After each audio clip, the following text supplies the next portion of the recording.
Hi, to change video resolution on your iPhone 16e, go in Phone Settings and here find Camera section.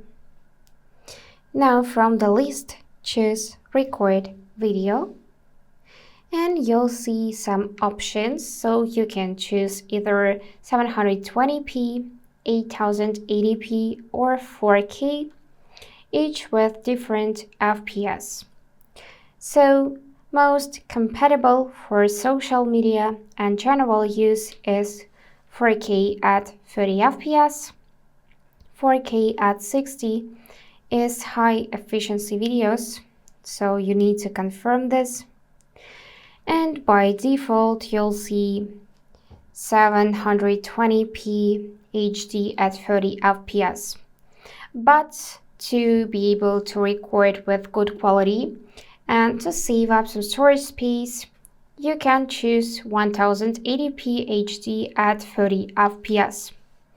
And here you can read information about each of the video resolution. So that's all for today.